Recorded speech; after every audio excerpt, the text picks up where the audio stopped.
going to try something new tonight. We're going to put the public commentary after the commentary by the Township Committee, and we had a request because that allows the public to ask questions about what might a committee person might have said during their commentary. So we're going to flip it around and see how that works. So I will ask Mr. Gyorfy to kick it off. First, I just want to congratulate Ms. Ferrari on her recognition for all of her hard work for Morris Township and for other organizations.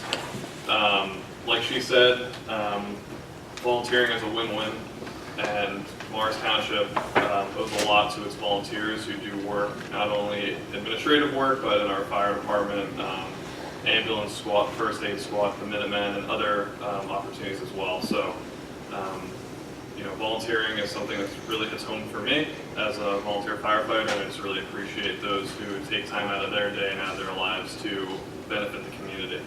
And in that spirit, tonight we'll be approving membership of a new member for the fire department, and we're also, I wanted to remind folks of the Roses fundraiser that's being had by the Morris Township Emergency Management Association. Folks who volunteer their time for our OEM, our emergency management organization, who go out during times of natural disasters, you know, severe storms, winter storms, to ensure the safety of the public. So they're having their annual rose sale at Hillside Firehouse Tuesday, February 12th, Wednesday, February 13th, and Thursday, February 14th. So I thought the public should know that. They have a great deal on roses. The mayor may be talking about it later on, but it's a really good cause, and this way you don't have to pay, you know, pay more than you need to for roses on So thank you. Just to add to something to what you just said, because I was corrected this week, that it's not just the OEM that's running the fundraiser, but it's the OEM in conjunction with FMDA that's running the fundraiser. So I was corrected to that myself. So.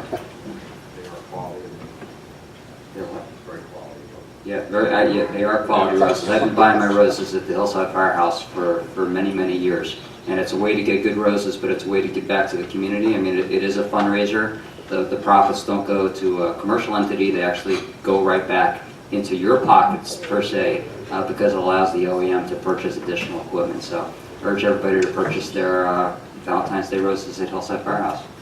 Mr. Mancuso, please. And any of you gentlemen who forget Valentine's Day, you know exactly where to go. At the last minute. Very worthwhile thing. I'd like to recognize former Mayor Kathleen Highland on the mend visiting us tonight. How are you, ma'am? Good.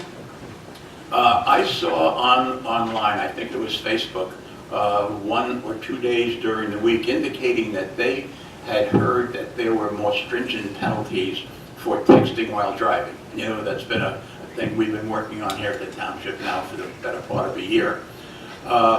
I called the governor's office, spoke to people there, they're looking it up. They had not known anything about it, but I haven't heard back, and I probably will during next week. But it's a very important thing because you've got to make those penalties draconian.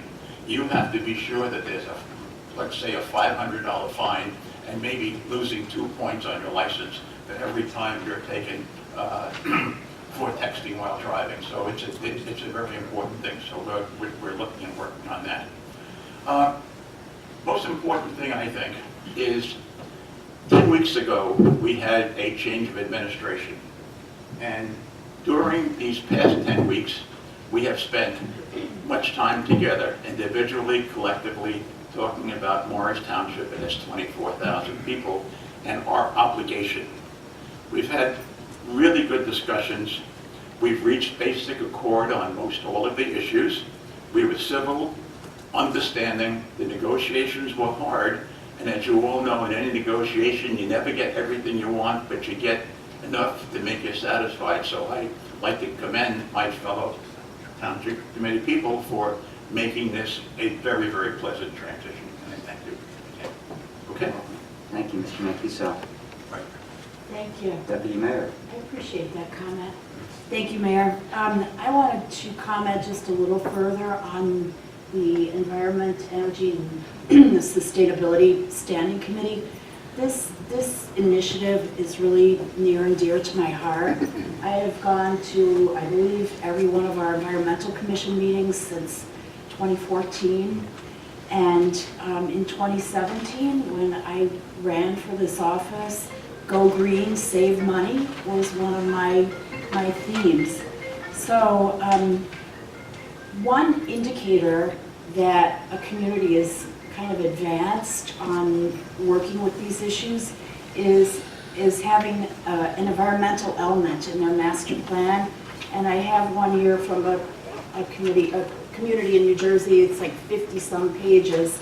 It's kind of a long-term goal that I have for us. I would like to see us get to a point where we have the interest and the vision and the plan of action where we're including an environmental element in our master plan. It's optional. We've chosen not to. It just would be an indicator to me for the future if we would choose to do that.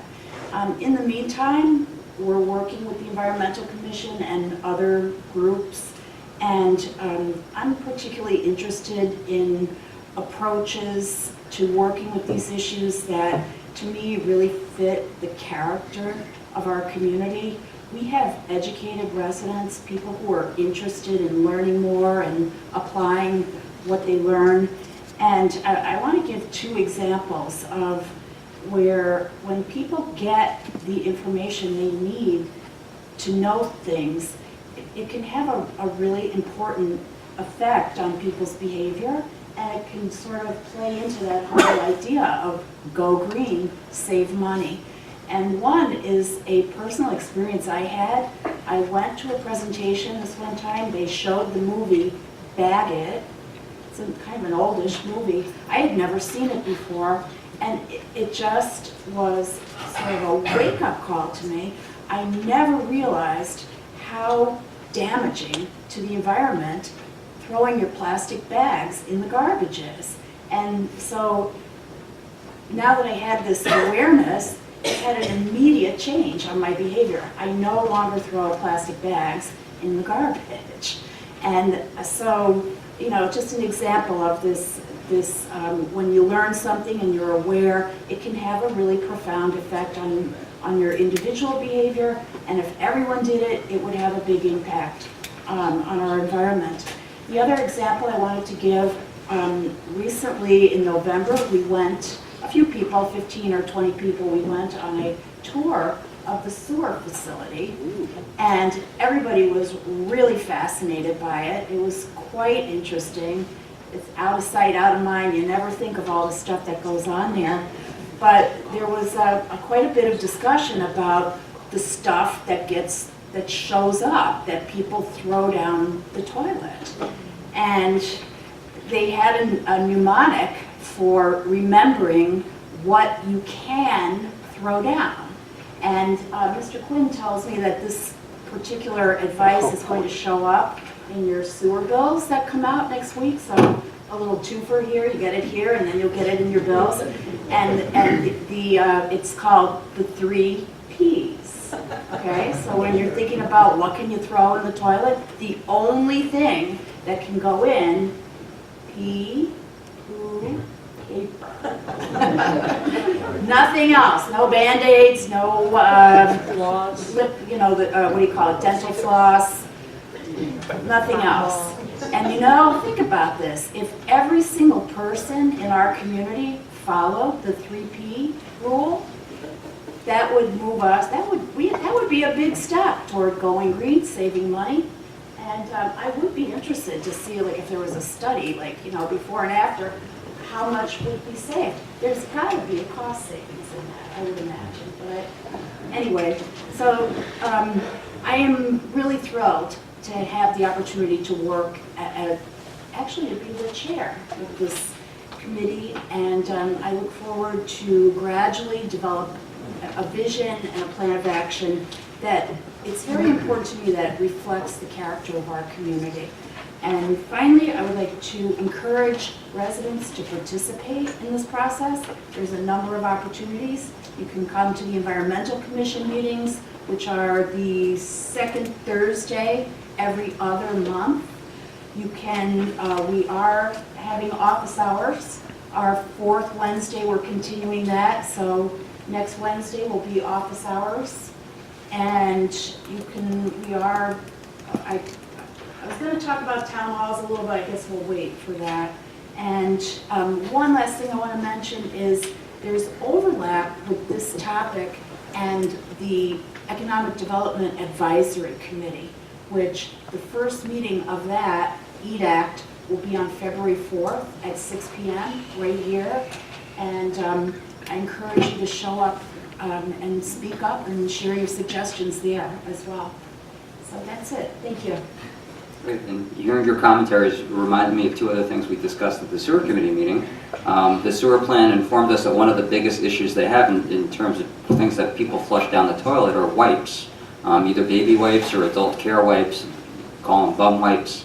Those are not degradable, and they end up getting caught in the propellers of the pumps, and they actually have to go in there and physically clean them out. They are really bad for the sewer system.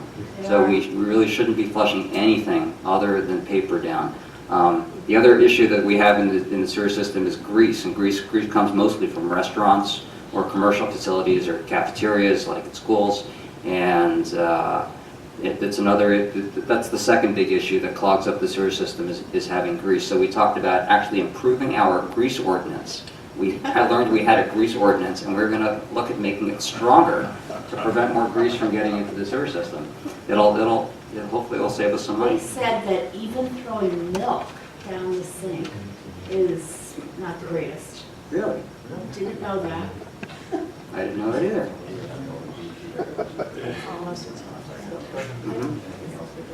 Interesting. I learned something tonight. Okay. Very good. And certainly no medication. That's the worst, because the medication then gets into the water supply, and everybody starts taking your medication and you throw it down the drain. So that is bad. 3 Ps. Yeah, 3 Ps. Okay, thank you, Deputy Mayor Wilson. Thank you. So far I'm enjoying being mayor. It's a lot of fun being up here. But I can tell you also that we've been working very hard here at Town Hall on all our subcommittee meetings. The first month of the year is very, very hard. And on top of that, we talked about the labor negotiations that we had on top of just preparing for the budget and preparing for the year, closing out last year's books. Mr. Quinn, to my left here, is working very, very hard. He's a hard worker to begin with, but he's working extra hard on behalf of all of us here in Morris Township. He's doing a great job. Everybody's working hard this first month of January. If you have an issue, I just ask for a little bit of patience because we're all so busy here at Town Hall. Just give us a little extra time this first month to get back to you on any particular issues you might have. So when I was campaigning this past fall, and campaigned many years in advance, I talked about open government, promoting open government. I'm a firm believer that I am up here to represent the people, all of you. And in order to represent you well, I need your input. And that's something that I'll be seeking throughout the year when I've talked about how to bring the public into the process. But in order for the public to have good input, I also think that the public needs to be properly educated about the issues. That's a chain of events that has to happen there. So one of the goals of the way we manage things this year is to make the public a little bit more educated than they have been in the past about the issues, the initiatives that are going on here, the problems that we face when we come across problems. We'll let you in. The initiatives like the nicotine ordinance tonight, and we had a couple of very good comments from the public about things we should think about before we go ahead and approve it, so I appreciate the public commentary about that. And we're going to work throughout the year to make things more open and clear to the public. I mentioned a couple things that we've done already. We've put explanatory statements on each of the ordinances, which is a new practice. We are going to open up to the public for questioning and clarification after the ordinances are adopted at a first reading. That hasn't been done in the past. We've always had the formal public hearing, which we'll continue to do at the second reading of the ordinance. So everything that was introduced tonight we'll have a formal public hearing on at our next meeting in February. But we added that to open things up. We've added to the agenda the standing committee reports, so everybody can see the different operational things that are going on in Township. the goals that we have, the jobs that we're doing. It'll be an opportunity for us to highlight some of the employees I have, I hope, throughout the year. And I hope you enjoyed hearing all of those different committee reports, even though it took a few extra minutes. I really do think it's beneficial for the public to have that information and be more educated in order to give us better feedback. So I hope you appreciated all of that. And on top of that, Deputy Mayor Wilson talked about the meetings that are going to be now on the Township website. We're looking at other initiatives to bring communication to the municipality. A lot of it is having you spread the word to friends and neighbors about how they can be better informed. So I'm glad all of you are here tonight. I hope you enjoyed your time and felt it was well spent learning about your community, and I urge you to bring your neighbors next time. And my goal by the end of the year is really to have this room filled with people who are interested in what goes on in Morris Township and bring the community into the process and bring ideas to the table by bringing more people into this room. And that's the goal for the year, and I wish amongst a lot of other goals. And we're going to aim to hit all of them. We have a big agenda, and we have a great team up here. Everybody's part of the team. Everybody's been given great input so far. I'm glad to have the experience of Mr. Mancuso at my side. I've leaned on him a couple times already, and I have great hopes for the coming year. So thank you again for everybody for coming out tonight. Thank you again to my committee men, Mr. Quinn for all your hard work, Mr. Mills, and Clerk Emilio. Thank you very much, everybody. And now we do public commentary.